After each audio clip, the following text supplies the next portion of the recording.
CID enquiry, కమిషన్లు, అక్రమ కేసులు, అరాచకాలకు పాల్పడతా ఉన్నారు.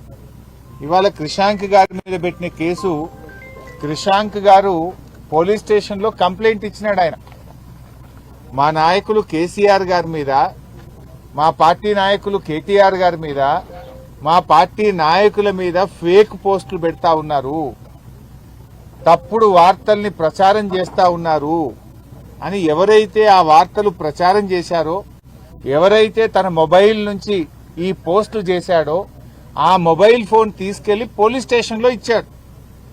పోలీసులకు ఈ మొబైల్లో అన్ని ఆధారాలు ఉన్నాయి, ఈ మొబైల్ నుంచే ఇగో మా కేసీఆర్ గారి మీద, మా పార్టీ నాయకుల మీద అక్రమ కేసులు, అక్రమ పోస్టులు పెట్టారు, దుష్ప్రచారం చేస్తా ఉన్నారు, ఈ మొబైల్లో అన్ని ఆధారాలు ఉన్నాయని అతని చేతి నుంచి మొబైల్ తీసుకొని పోలీస్ స్టేషన్లో పోలీసులకు కంప్లైంట్ కాపీతో పాటు మొబైల్ అందజేయడం జరిగింది. ఇప్పుడు ఎవరి మీద కేసు బుక్ చేయాలి? ఎవరైతే బీఆర్ఎస్ నాయకుల మీద ఫేక్ పోస్టులు పెట్టినారో, తప్పుడు పోస్టింగ్లు పెట్టి తప్పుడు వార్తలు రాసినారో వాళ్ళ మీద కేసు పెట్టలే. కంప్లైంట్ ఇచ్చిన క్రిషాంక్ మీద, క్రిషాంక్ తో ఉండే కార్యకర్తల మీద కేసులు పెట్టి వాళ్ళని ఎలా జైల్లో నిర్బంధించారు. ఇది ఎట్లుందంటే, దొంగతనం చేసిన వాడిని విడిచిపెట్టి అరే తప్పు చేసిండు అని పోలీసుల దగ్గరికి వెళ్తే నిన్నే లోపల పెట్టినట్టున్నది. అంటే పోలీస్ స్టేషన్ లో కంప్లైంట్ ఫిర్యాదు చేయడానికి వెళ్లిన వాళ్ళ మీదనే కేసు పెట్టి జైల్లో పెడుతుంది ఈ కాంగ్రెస్ ప్రభుత్వం. వాళ్ళకేం చేసిండ్రు? నోటీస్ ఇచ్చి ఇంటికి పంపించిండ్రు. ఎవడైతే ఫేక్ పోస్టులు పెట్టిండో, ఎవడైతే బీఆర్ఎస్ నాయకుల మీద, తెలంగాణ తొలి ముఖ్యమంత్రి, తెలంగాణ సాధకులు కేసీఆర్ గారి మీద కేసు పెడితే, తప్పుడు పోస్టులు పెడితే వాళ్ళకి నోటీస్ ఇచ్చి పంపుతారు. మా పార్టీ నాయకుడి మీద, మాజీ ముఖ్యమంత్రి మీద దొంగ పోస్టులు పెట్టిండ్రు, తప్పుడు ప్రచారం చేస్తున్నారని కంప్లైంట్ ఇచ్చిన వాళ్ళనేమో జైల్లో పెడుతున్నారు. ఇది ఎక్కడి పాలన అని అడుగుతా ఉన్నా. ఇది ప్రజాస్వామ్యమా అని నేను అడుగుతా ఉన్నా రేవంత్ రెడ్డిని. నువ్వే హోంమంత్రివి, నువ్వే ముఖ్యమంత్రివి, ఇది ఏం పద్ధతి అని అడుగుతా ఉన్నా. ఇవాళ వాళ్లకు ఆయన మీద 308 సెక్షన్ పెట్టిండ్రు, నాన్ బెయిలబుల్ సెక్షన్ పెట్టిండ్రు. మెజిస్ట్రేటే అడిగింది, ఫోన్ తీసుకుంటే ఎవడన్నా నాన్ బెయిలబుల్ సెక్షన్ పెడతారా? ఫోన్ తీసుకుపోయి పోలీసులకే ఇచ్చిండు కదా, ఇలా ఆధారాలు ఉన్నాయి చూసుకోండి అని. ఆయన మీద నాన్ బెయిలబుల్ ఎట్లా పెడతారని మెజిస్ట్రేట్ గారే 308 సెక్షన్ కొట్టేసిండ్రు. మెజిస్ట్రేట్ కొట్టేస్తే మిగతా సెక్షన్లు ఏంది? అన్ని below 7 years bailable sections. Below 7 years దాంట్లో అరెస్ట్ చేయరు, స్టేషన్ బెయిల్ ఇవ్వాలి. బిలో 7 years ఉంటే ఈయన మీద 22 కేసులున్నాయి, ఈయన హ్యాబిచువల్ అఫెండరు, ఇతన్ని జైలుకు పంపాల్సిందే అని చెప్పి తప్పుడు కేసులు అన్ని కూడా చూపించి ఇవాళ క్రిషాంక్ గారిని జైల్లో పెట్టడం జరిగింది. క్రిషాంక్ గారి మీద ఉన్న కేసులేంది? క్రిషాంక్ ఏమన్నా మర్డర్ చేసిండా, రేప్ చేసిండా, టెర్రరిస్టా, ఏమన్నా క్రిషాంక్ ఏమన్నా తప్పుడు చేసిండా? క్రిషాంక్ నీ ప్రభుత్వ అరాచకాల్ని ప్రశ్నించిండు. అంగన్వాడీ టీచర్లకు ఇచ్చిన మొబైల్ ఫోన్లలో అవినీతి జరిగింది అంటే క్రిషాంక్ మీద కేసు. 10వ తరగతి పరీక్ష పత్రాలు లీక్ అయినాయి అని ప్రశ్నిస్తే క్రిషాంక్ మీద కేసు.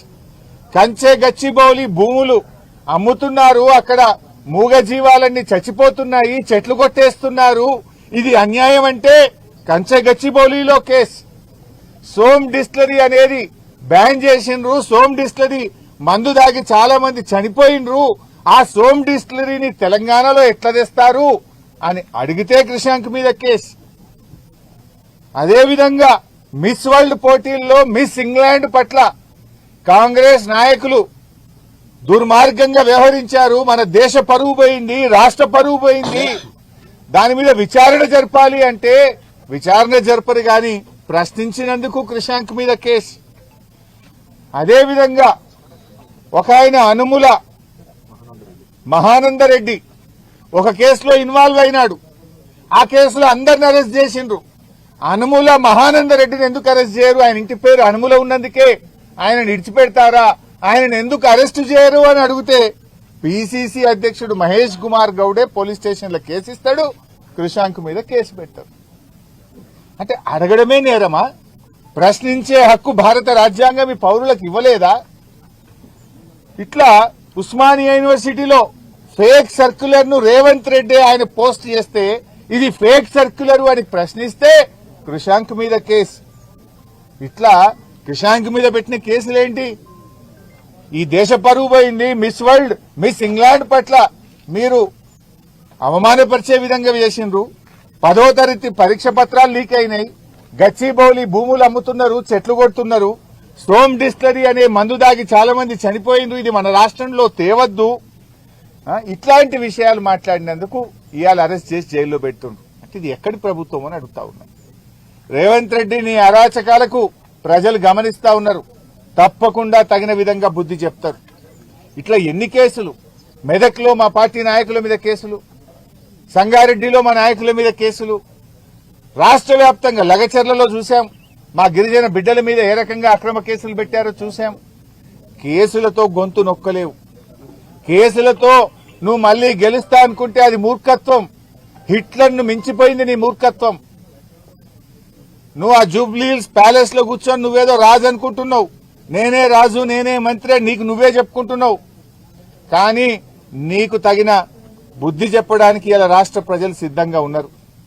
కొంతమంది ఐపీఎస్ అధికారులు ఇలా మా ఫోన్లు హ్యాక్ చేస్తా ఉన్నారు. మా ఇండ్ల ముందున్న సీసీ కెమెరాలు హ్యాక్ చేస్తా ఉన్నారు. బెంగళూరు నుంచి ప్రైవేట్ హ్యాకర్లను తీసుకొచ్చి వాళ్లకు డబ్బులు చెల్లించి హైదరాబాద్ కమాండ్ కంట్రోల్ రూమ్ లో వాళ్లను పెట్టి ఇవాళ బీఆర్ఎస్ నాయకుల ఫోన్లు హ్యాక్ చేస్తున్నారు. మా ఇండ్ల ముందుండే సీసీ కెమెరాలు హ్యాక్ చేస్తా ఉన్నారు. ఇవన్నీ బయటకు వస్తాయి. నేను ఐపీఎస్ అధికారులను కూడా హెచ్చరిస్తా ఉన్నాం. మా దగ్గర అన్ని సాక్ష్యాధారాలు ఉన్నాయి. టైం వచ్చినప్పుడు అన్ని బయట పెడతాం. రేపు బీఆర్ఎస్ ప్రభుత్వం వచ్చిన తర్వాత మీరు రిటైర్ అయినా మిమ్మల్ని వదిలిపెట్టము. మీరు రిటైర్ అయితమేమో అనుకుంటున్నారేమో గాని రేపు మీ మీద దానికి సంబంధించినటువంటి కేసులు నమోదు చేస్తాం, విచారణ జరుపుతాం. మీరు చేసిన అక్రమాలకు మీరు తగిన మూల్యం చెల్లించుకోవాల్సి వస్తుంది. అప్పుడు రేవంత్ రెడ్డి కాపాడలేడు, మిమ్మల్ని ఎవడు కాపాడలేడు.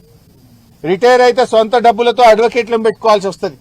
గుర్తుపెట్టుకోండి, చట్టానికి అనుగుణంగా నడుచుకోండి. కానీ చట్టాన్ని అతిక్రమించి ప్రైవేట్ హ్యాకర్లను ఎంగేజ్ చేసి బీఆర్ఎస్ నాయకుల ఫోన్లు హ్యాక్ చేస్తే, బీఆర్ఎస్ నాయకుల ఇండ్ల ముందుండే కెమెరాలు హ్యాక్ చేస్తే మీరు రేపు చట్టం నుంచి తప్పించుకోలేరు అనే విషయాన్ని నేను వాళ్ళని హెచ్చరిస్తా ఉన్నా. ఏంది అక్రమ కేసు? ఇలా క్రిషాంక్ మీద ఇన్ని కేసులు పెట్టి జైల్లో పెట్టినా అని రేవంత్ రెడ్డి వికృత ఆనందం పొందుతా ఉన్నాడు. మీరు చేసే అరాచకాలు, పాపాలు అన్ని ఇన్ని కావు. ఇవన్నీ రికార్డ్ అవుతున్నాయి, ప్రజల దృష్టిలో రికార్డ్ అవుతున్నాయి, మా పార్టీ కార్యాలయంలో రికార్డ్ అవుతున్నాయి. రేపు వీటన్నిటినీ ఓపెన్ చేయాల్సి వస్తుంది. అయిపోయింది, నీ పని అయిపోయింది. నువ్వు నీ 420 హామీలు లేవు, నీ 420 హామీల సంగతి ప్రజలకు అర్థమైంది. ప్రజలే తిరగబడుతున్నారు. నువ్వు మాటలకు ఎక్కువ, చేతలకు తక్కువ. ఏదన్నా ఒక్కటన్నా అమలైందా? నీ మాటలు ఏదైనా ఒక్కటన్నా అమలైందా? ఇవాళ నీ జూబ్లీహిల్స్ ప్యాలెస్ చాలదని ఎంసీహెచ్ఆర్డీలో 100 కోట్లతో ఇంకో ప్యాలెస్ కడుతున్నావు. పెడతాం, అన్ని బయట పెడతాం.